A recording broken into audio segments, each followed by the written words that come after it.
We've got belts, and it's time to battle over them. This is a terrible way to do wrestling. How in the world would anybody watch this?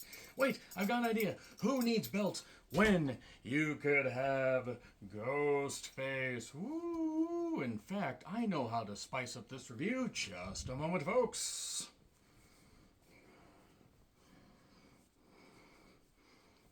Aha! Here we go. I'm John Ritlin with my review of AEW Battle of the Belts 7, taking place immediately after Collision, and I'm not going to be able to read my notes, so fuck it. I can't wear the Ghostface mask, and also I don't want to end up like Henry Winkler. The Fonz, hey, I died, and scream. He died after Drew Barrymore. That was fun. So anyway, yeah.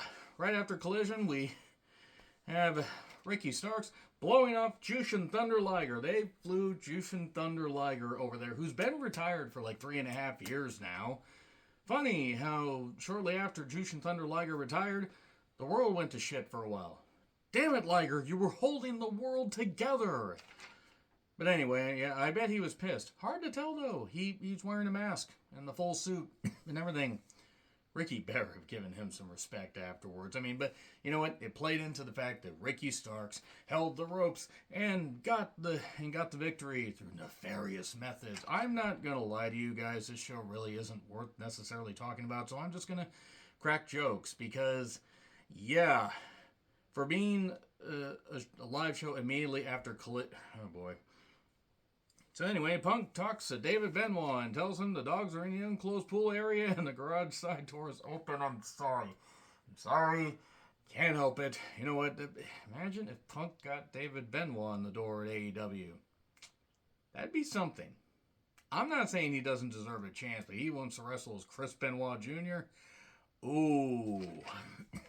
Yeah, there was actually wrestling on the show. Wrestling in the sense that it took place in a wrestling ring and involved mostly wrestlers, one alleged talent, and this show wasn't good. I'm sorry, this wasn't. After a terrific Collision with the best goddamn 2 out of 3 falls match I've seen this side of Omega and Okada.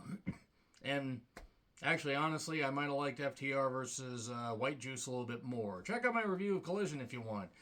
But anyway, Archer, I do like how Archer had a mask, the dreads, all that stuff. That's really, really cool. And then he had Jake Roberts in his corner and took on Orange Cassidy for the AEW Internationalist Heavyweight Championship. It's the International Object Championship. Good old Ted Turner, not wanting to call it a foreign object, so JR and Bob Caudle took the piss out of it, calling it an international object. Look it up, folks. Early WCW is wild, as opposed to late era WCW, which this show kind of felt like. So, a jump start by Cassidy. They had Jake do the comedy, which I'm not a fan of Orange Cassidy. I'll never be a fan of Orange Cassidy. If you are, that's fine. Yes, Jake the Snake Roberts has not exactly made the best life choices and is not necessarily the best guy. I will say that right now, but come on. One of the most serious wrestlers. Jesus. Oh, yeah. Let me just, yeah, let's see, that's what should goddamn happen to Cassie. They should have done that. 40 lashes with a wet noodle, Bart. I couldn't have an axe because that would be like really, really bad. So, Archer, at one point they are outside. Archer gets bashed into security, and Cassidy slams and throws 3 security guys on him. Archer came back to AEW for this. After doing apparently great stuff in Rev Pro and being on some New Japan show, just, Jesus Christ. Archer stopped Jake from doing the DDT because it would have been a DQ, even though referees rarely call DQs, and Cassidy hit a DDT on Archer outside. And then they're doing all this bad. There was more stuff that happened in this, but it did nothing for Archer because Orange Cassidy does nothing for anybody except make me wish that, honest to God, somebody said to Tony Khan, please stop putting this motherfucking idiot on television. What ended up happening is they're battling outside, and the referee's taking about 14 years to count to 10. They did a 9, and Archer got knocked off, and Cassidy got back in and won via countout. Oh, but he lost via countout. Archer could still get the victory. Even if he manages to win the title now, what's the point? The title doesn't really mean anything anyway.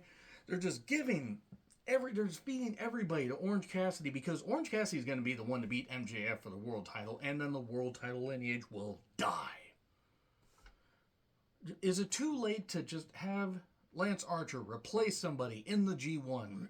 Replace Chase Owens. God, replace Chase Owens with a static machine at this point. I don't even know if static machines actually exist. Just replace them with something. Just have Archer go be part of the G1, and at least he'll get some quality wins and actually be able to do something good.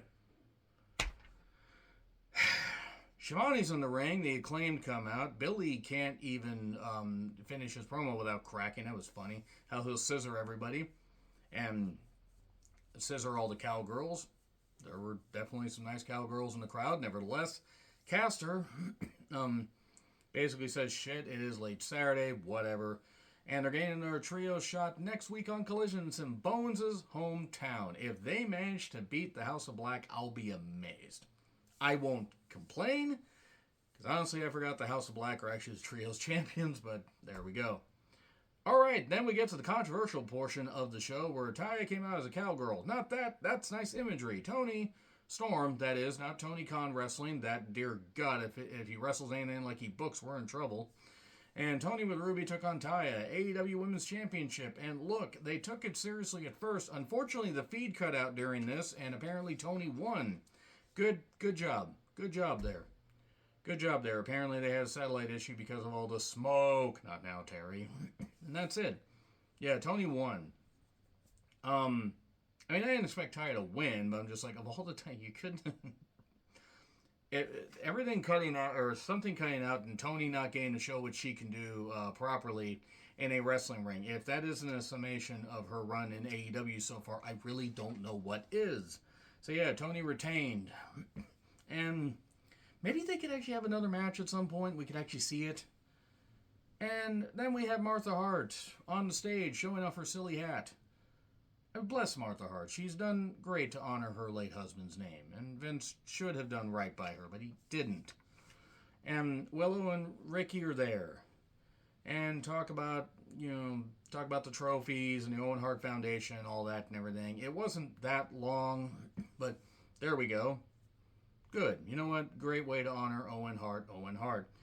I don't know why Spears has color contacts. I also don't... And nothing against Spears, because I know this is Canada, and I get it. They wanted to see, could he beat Luchasaurus? The problem is, we've been given no reason to care about Luchasaurus and Christian Cage, and it's for the TNT Championship. Yeah, another title. Spears is in the main event of a cable broadcast. The end is nigh. The end is nigh. I didn't hate this match, but I zoned out during some of it because really, like, this should have been maybe the middle of a Collision or the middle of a Rampage. Later we got a chokeslam through a table that Spears somehow wasn't dead from. Back in the ring, we get a roll-up for 2. We get another chokeslam just for a 2 count. Spears fires back. Christian Cage puts a chair in the corner, and then Luchasaurus is staring up at the spotlight almost for a 3 count. And then gets hit with a lariat from behind after a distraction. 1, 2, 3. This show meant nothing. This show meant absolutely nothing. But hey, at least they battled over belts. Belts. Really, I had to try and entertain myself because this show wasn't very good. Collision was great. Watch Collision. I feel bad for the women. If only they had flipped it around and they had gone out during the TNT Championship match. Taya and Tony probably would have drawn a better rating. Anyway, agree, disagree, what I said, like, share, subscribe, Twitter handle in the description. I'm John Ritlin. I'll see you soon.